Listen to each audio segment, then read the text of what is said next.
welcome, a mysterious weapon struck a target deep in Russia's heartland. On Monday morning, a deafening roar that sounded like a landing jet plane woke up a town spread-eagled in the flat steppes of the Volga River region. According to surveillance camera footage, a lightning-like flash followed by a thunderous explosion shook Engels, named after the philosopher and home to more than 300,000 people. It hit one of Russia's largest and most important military airfields that hosts strategic Tupolev Tu-160 and Tu-95 bombers. The planes are capable of carrying nuclear warheads, and Moscow has repeatedly used them to rain non-nuclear missiles on Ukraine. Russia accused Ukraine. Kiev has not claimed responsibility, but if it is confirmed to be behind them, as is widely believed, they would mark the deepest assaults in Russia since its war began in February. Since October 10, 7 waves of attacks have killed civilians and destroyed or damaged houses, power stations, and other infrastructure needed to keep millions of Ukrainians safe from winter.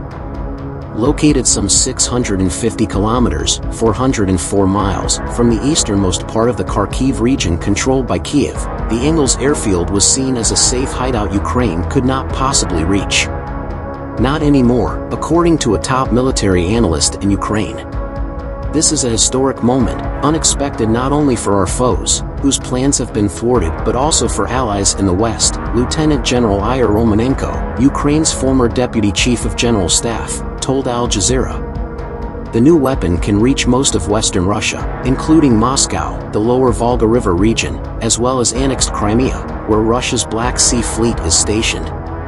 The weapon is powerful and precise enough to deliver serious damage, including striking anything related to oil, chemicals, and energy, as well as large bridges. For example, across the Volga, Nikolai Mitrokhin, a historian with Germany's Bremen University, told Al Jazeera. For Russian cities with a population of more than 1 million stand on the Volga, Europe's longest river. For centuries, Russians saw it as their most important and symbolic water artery, and often referred to it as Matushka, or Dear Mother. Volga's tributaries include the Moskva, the river that zigzags through Moscow providing water to its 12 million residents. Moscow's great prince Ivan the Terrible proclaimed himself Tsar only after conquering the Volga basin, and during World War II, evacuation behind the Volga meant safety from Nazi German air raids. Dozens of Soviet plants and factories were moved there, turning the region into the USSR's paramount industrial belt that still churns out cars, textiles, chemicals, plastics, and petrol. Now, any of these plants could be destroyed or damaged. Russia will have to fully reconsider its air and missile defense conceptions, something that will take time and won't guarantee any safety anyway, and count the losses, Mitrokhin said. Moreover, tens of millions of everyday Russians